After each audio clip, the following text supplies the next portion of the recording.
स्वामी जी के चरणों में कोटि कोटि नमन।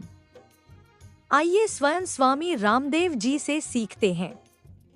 बुढ़ापा कभी न आने वाला और जवानी कभी न जाने वाला योगासन जो हमारे शरीर की ऊर्जा और शक्ति बनाए रखे, ऐसा कौन सा एक ही योगासन जिसे करने से हमारे शरीर की सारी प्रक्रियाएं पूरी हो जाएगी। जी हाँ, ऐसा है एक ही योगासन जिसे करने से आप शरीर की सारी प्रक्रियाओं का अभ्यास एक साथ कर सकते हैं। वो है सूर्य नमस्कार। जी हाँ, सूर्य नमस्कार जिसमें 12 क्रियाएं हैं जिसे करने से पूरे शरीर का योगासन हो जाता है, जिसे हम रोज अगर 25 बार कर ले तो कुछ और करने की आवश्यकता नहीं पड़ेगी। और ये सूर्य नमस्कार करते कैसे हैं, आइए सीखते हैं स्वयं स्वामी रामदेव जी महाराज से। और हम यदि स्वामी जी को देख रहे हैं तो वो तो जानकारी का खजाना है। आपको अपने शरीर के बारे में और भी जानकारियां मिलेंगी। इन सब बातों का पता लगाने के लिए सुनते हैं स्वामी जी को। प्रणाम स्वामी जी। यदि 25-50 बार सूर्य नमस्कार कर लिया जाए तो 100 साल तक शरीर में बुढ़ापे के लक्षण ज्यादा नहीं देखेंगे, थोड़ा बहुत तो असर होगा। आप सोचो, देखो जवानी में तो ये समझ में ही नहीं आता कि बुढ़ापा आता है, और जब आता है तो जाता नहीं। ये आदमी को ना ये जीवन समझ में ही नहीं आता। जब बचपन में ये नहीं पता होता कि जवानी कब आई, और जवानी जब आई तब ये ही नहीं पता होता कि बुढ़ापा भी आएगा। और जब जवानी गई और बुढ़ापा आया तो फिर जाता नहीं, साथ ही लेके जाता है। आप लोगों के शरीर पर, इंद्रियों पर, मन पर बुढ़ापे का असर ना हो, इसके लिए योगाभ्यास करो। न तस्य रोगो, उसको रोग नहीं होगा, न जरा, उसको बुढ़ापा नहीं आएगा, न मृत्यु, वो मौत के भी पार चला जाएगा, इच्छा मृत्यु को प्राप्त होगा, मृत्युंजयी हो जाएगा। यह है योग की महिमा। अपनी इच्छा से शरीर छोड़ के जाएंगे, इसको कहते हैं इच्छा मृत्यु, मृत्युंजयी होना। दोनों हाथ सामने। तो ये सूर्य नमस्कार कर लेना। कितनी बार? 25 बार से लेके 100 बार तक पूरी सेंचुरी लगाना। कितना समय लगता है? देखो मैं पहले धीरे धीरे कर रहा हूं, मैं तो 25 बार लगभग करता हूं खुद, कम से कम। तो चलिए आपको स्टार्ट करवाते हैं। पहले धीरे धीरे करेंगे। लंबा श्वास भर के,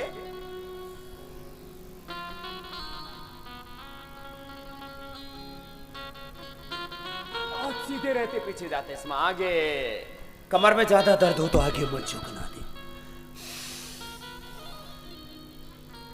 फिर दाहिने पैर पर बैठना। पीछे झुकते समय श्वास अंदर, आगे झुकते समय श्वास बाहर। जिनसे नहीं बन पा रहा हो बैठ करके भस्त्रिका कपालभाति कर लो, उसी से उद्धार हो जाएगा। जिनसे नहीं हो पा रहा हो भस्त्रिका कपालभाति, अनुलोम विलोम कर लेंगे, बटरफ्लाई कर लेंगे, सूक्ष्म व्यायाम कर लेंगे। दाएं पैर भी पीछे ले जाइए। पहले धीरे धीरे करा रहा हूं, पहले धीरे धीरे ही करना चाहिए। पूरा टिकाते नहीं है, बस स्पर्श करते हैं। छाती को, घुटनों को, थोड़ी को स्पर्श करते हैं बस।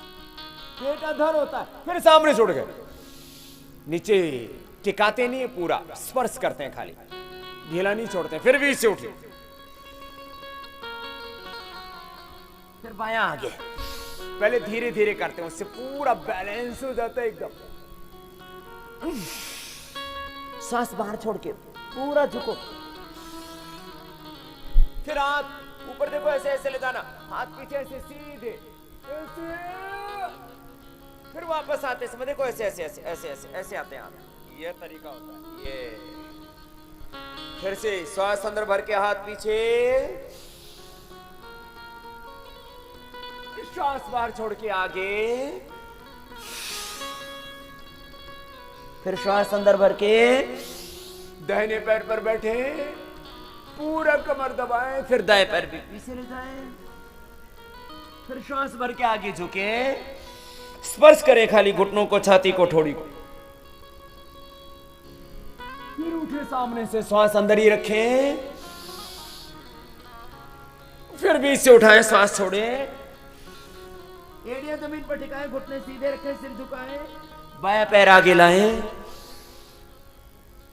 फिर दाहिना भी आगे लाएं, फिर हाथ ऊपर ले जाएं, फिर दोनों हाथ सामने से मिलाएं। ये तो हुआ धीमी गति से। अब फिर मध्यम गति, फिर तीव्र गति, धीरे धीरे बढ़ाते जाएंगे, ठीक है। तो मैं कैसे इसको करता हूं आप देख लेना, और जिनसे ना बन पाए, मैंने बोला वो भस्त्रिका कपालभाति अनुलोम विलोम कर लेंगे। आराम हराम है। क्या बोला? जोर से बोलो, आराम। कार्यांतर ही विश्राम है। एक काम करते थक जाओ तो दूसरे काम में लग जाओ। ये जो निकम्मे निठल्लों की फौज है ना, इसने देश की बड़ी हानि की है। तो लंबे लंबे श्वासों के साथ सूर्य नमस्कार। आप कैसे ज्यादा करें मैं बता रहा हूं आपको, मैं कर रहा हूं, ऐसे आपको भी करना है। कुछ मेरे साथ साथ करना, कुछ अपने अपने सामर्थ्य के अनुसार करना।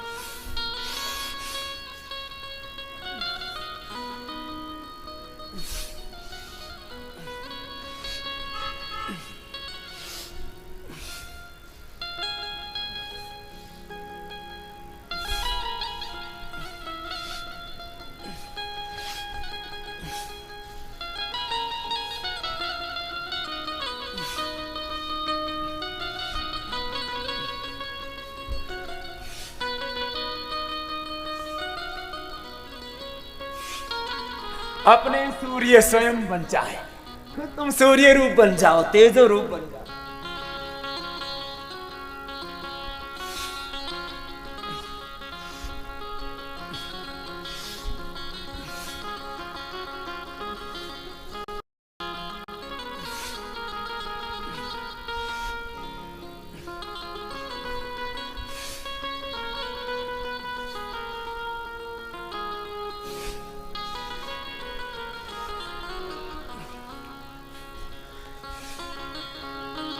आप भी कर रहे हो ना? थक तो नहीं गए ना?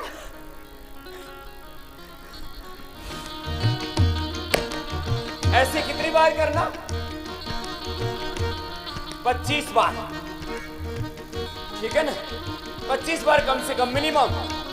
कैसे बनाते हैं पालक का सूप पतंजलि वेलनेस तो में। चलिए जानते हैं। पर उससे पहले अगर आप मेरे चैनल पर नए हैं तो इसे लाइक और सब्सक्राइब कर ले ताकि नई नई जानकारी आपको मिलती रहे। सामग्री: पालक 400 ग्राम, अदरक 25 ग्राम, आलू 1 पीस, प्याज 1 पीस, लौंग 5 पीस, तेजपत्ता 2 पीस, सोयाबीन का आटा 100 ग्राम। पालक का सूप बनाने की विधि: पालक, अदरक, आलू को उबालकर मिक्सर में पीस लेवे व उनका पेस्ट बना ले। उस पेस्ट में 1.5 लीटर पानी मिलाकर छान ले व गैस पर गर्म कर ले। दूसरी कढ़ाई में सोयाबीन का आटा 100 ग्राम को लौंग और तेजपत्ता के साथ सेक लेवे। सूप के साथ सेके हुए आटे को मिला लेवे। उसके साथ रुचि के अनुसार नमक मिला लें। पालक के सूप में गरम दूध भी डाल सकते हैं। दोस्तों बताइएगा ज़रूर कि आपको ये जानकारी कैसी लगी। ऐसे ही वीडियो देखने के लिए आप मेरे चैनल को लाइक कीजिए, सब्सक्राइब कीजिए। धन्यवाद।